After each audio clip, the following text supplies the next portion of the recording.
शख्सियत।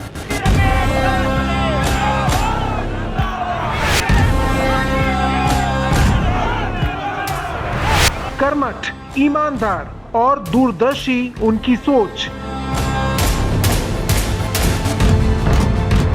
विकसित कानपुर का उन्होंने देखा सपना।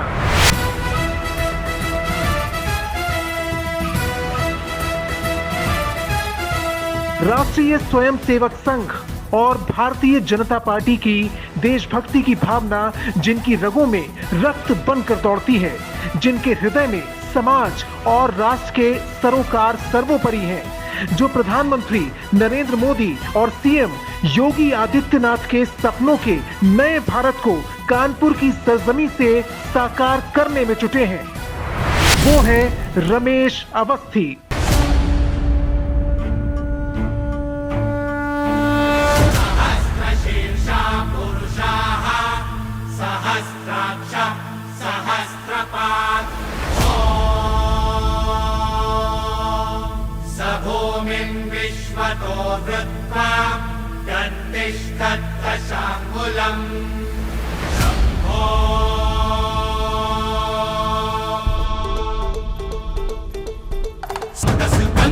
भीम जरासंध पर, भूषण जो सिंधु पर, कुंभज भी से किए।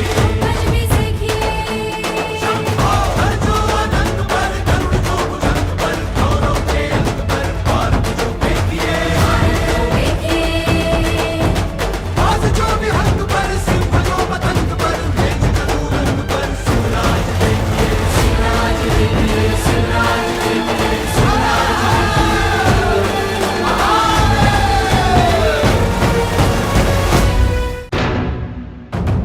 उत्तर प्रदेश ही नहीं, देश के सबसे प्रतिष्ठित संसदीय सीटों में शुमार कानपुर से भारतीय जनता पार्टी के उम्मीदवार रमेश अवस्थी का जीवन सफर सिफर से शिखर तक की एक शानदार यात्रा है।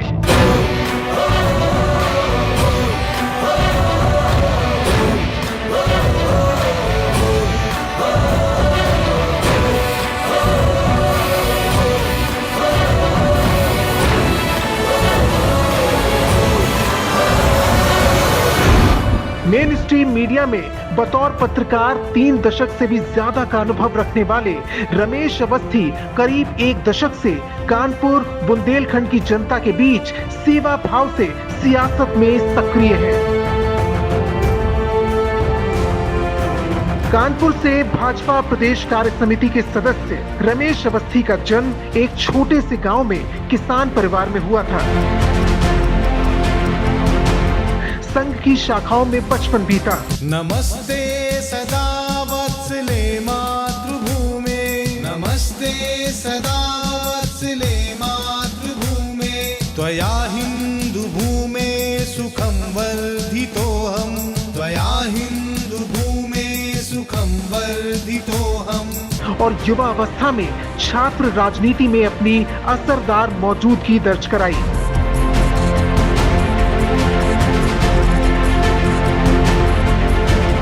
साल 1990 में छात्र संघ के अध्यक्ष के रूप में राजनीति में कदम रखने के बाद उन्होंने सामाजिक और पत्रकारिता के क्षेत्र में अपनी कुशल कार्यशैली से देश ही नहीं विदेशों में भी अपना मुकाम बनाया।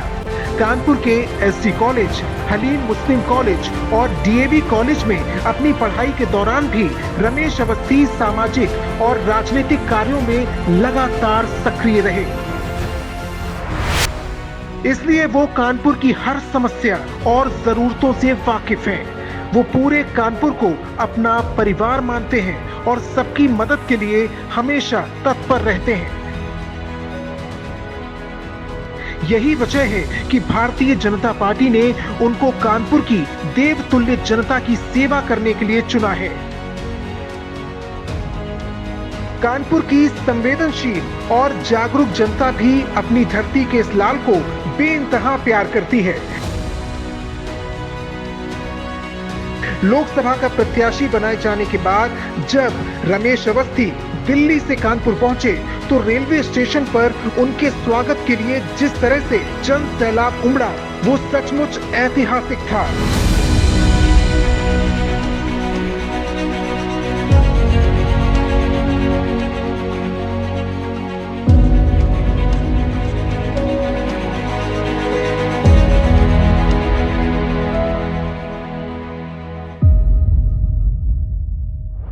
रमेश अवस्थी आम जनता से बिना लाग लपेट के सीधा संवाद स्थापित करते हैं। उनके सहज और सरल स्वभाव की वजह से जनता का उनसे गहरा लगाव है। कानपुर में चुनाव कार्यालय के उद्घाटन के मौके पर भी हजारों की तादाद में समाज के हर तबके के आमो खास की मौजूदगी ने ये साबित कर दिया है कि रमेश अवस्थी हर कानपुर वासी के दिलों पर राज करते हैं। साधारण मगर शिक्षित और संस्कारी परिवार से ताल्लुक रखने वाले रमेश अवस्थी को जनसेवा की भावना विरासत में मिली।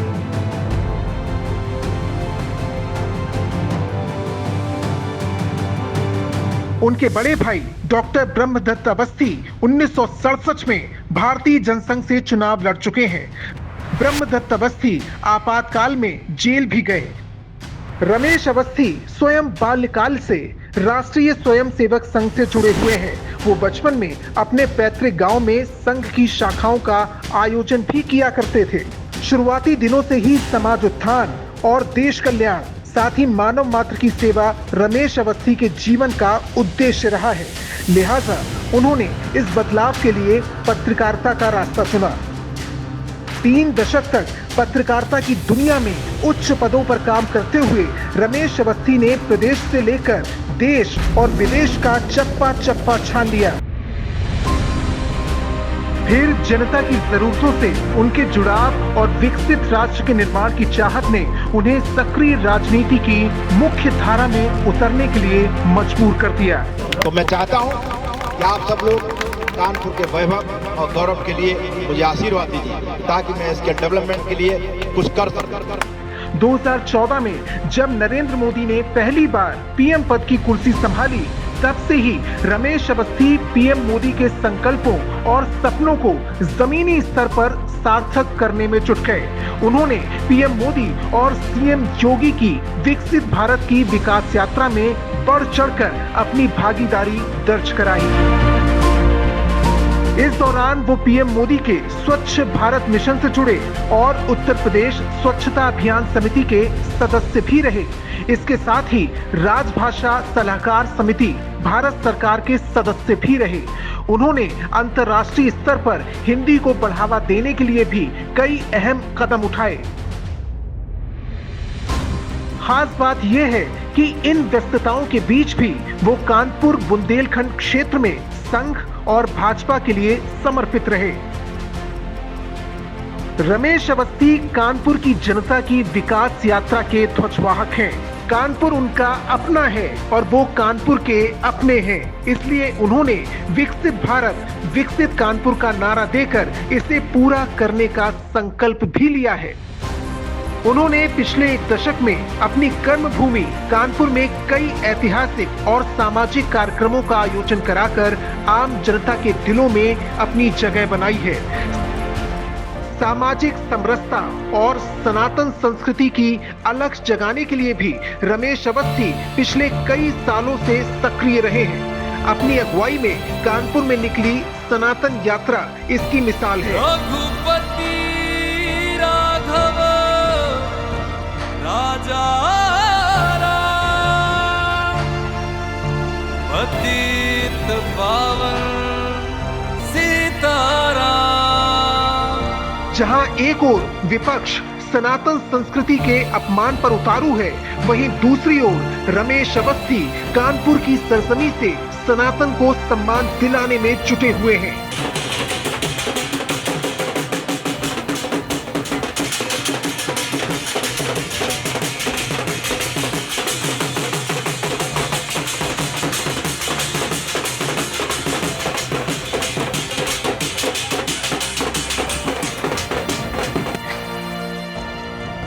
अयोध्या में रामलला की प्राण प्रतिष्ठा के पहले कानपुर में भव्य और विशाल सनातन यात्रा का आयोजन उनके इसी प्रयास का परिणाम है।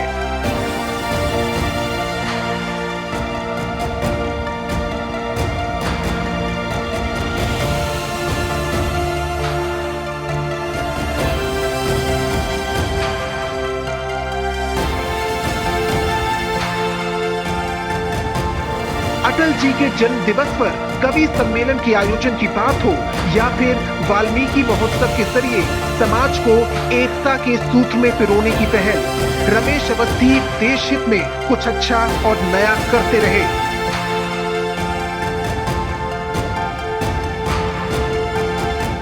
पूर्व प्रधानमंत्री अटल बिहारी वाजपेयी के विचारों से प्रभावित रमेश अवस्थी सच्चे साहित्य प्रेमी भी हैं। करीब 1.5 दशक से अटल जी के जन्म दिवस की पूर्व संध्या पर वो हर साल अटल काव्यांजलि का आयोजन कर रहे हैं। 2019 में बांदा में आयोजित अटल काव्यांजलि में प्रख्यात विश्व कवि कुमार विश्वास की सुरमई काव्य प्रस्तुति में हजारों की संख्या में बुंदेलखंड वासी शामिल हुए थे। रमेश अवस्थी जी ने ये शाम सजाई है। इस वीर भूमि में खड़ा होकर हिंदी का सबसे छोटा बेटा जवाब दे रहा है। हाथ खोलकर बैठो और जबान को जरा वहां तक बनाकर दिखाओ कि उसी की दी हुई दौलत उसी के नाम करता हूं। हवा का काम है चलना, दिए का काम है जलना। बताना अगली पंक्ति पर पीछे तक की कहां तक जनता है। हवा का काम है चलना, दिए का काम है जलना। वो अपना काम करती है, मैं अपना काम करता। मरने के बाद भी निशानी होनी चाहिए। अश्रुओं की धार के समक्ष घुटने ना टेके। हिंद वाली बेटी स्वाभिमानी होनी चाहिए। हिंद वाली बेटी स्वाभिमानी होनी चाहिए। वक्त आ पड़े तो बैरियों का वक्ष चीर डाले। लक्ष्मीबाई जैसी मर्दानी होनी चाहिए।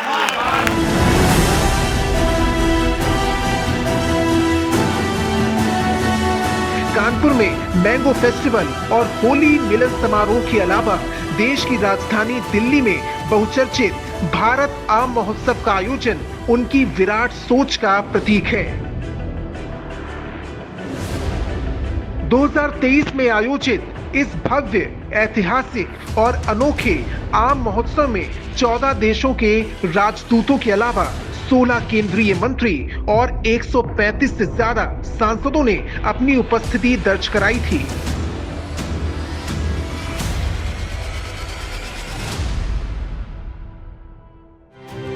हर कानपुर वासी की तरह रमेश अवस्थी भी परिवार और परंपरा के मूल्यों में विश्वास रखते हैं। 2 सुयोग्य पुत्रों और एक पुत्री के पिता रमेश अवस्थी की इच्छा है कि कानपुर का हर एक परिवार मोदी के परिवार का हिस्सा बने। देश सेवा की इस निष्ठा का परिणाम उन संस्कारों में दिखता है जो उन्होंने अपने पुत्रों और पुत्री को दिया है। रमेश अवस्थी के बड़े पुत्र सचिन अवस्थी भी पिता के रास्ते पर चलते हुए राष्ट्र सेवा का प्रण ले चुके हैं।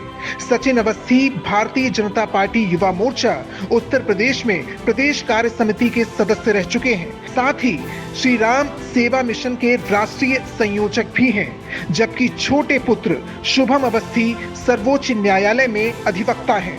वो सामाजिक हित में अपनी जनहित याचिकाओं के लिए जाने जाते हैं। वहीं पुत्री doctor Priyam Awasthi oral and maxillofacial surgeon के तौर पर सामाजिक स्वास्थ्य के क्षेत्र में सक्रिय हैं। रमेश अवस्थी के जीवन सफर में उनकी कामयाबी और उपलब्धियों की गूंज दुनिया भर में सुनाई दे रही है। वो अंतर्राष्ट्रीय स्तर पर सनातन संस्कृति के लिए प्रतिबद्ध श्री राम सेवा मिशन के संरक्षक भी हैं।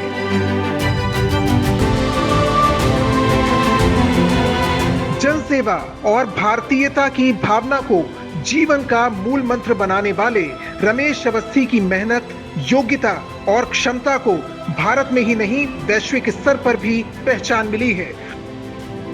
World book of records London की ओर से ब्रिटिश संसद हाउस ऑफ कॉमन्स में साल 2023 में उनको इंटरनेशनल एक्सीलेंस अवार्ड से सम्मानित किया जा चुका है। इतना ही नहीं, वर्ष 2022 में ब्रिटिश संसद हाउस ऑफ लॉर्ड्स लंदन में वर्ल्ड ह्यूमैनिटेरियन फाउंडेशन और ट्राइडेंट कम्युनिकेशन द्वारा आयोजित ग्लोबल कल्चरल डाइवर्सिटी समिट में पत्रकारिता के क्षेत्र में 3 दशक से अधिक योगदान के लिए उन्हें लाइफ टाइम अचीवमेंट अवार्ड से सम्मानित किया गया है।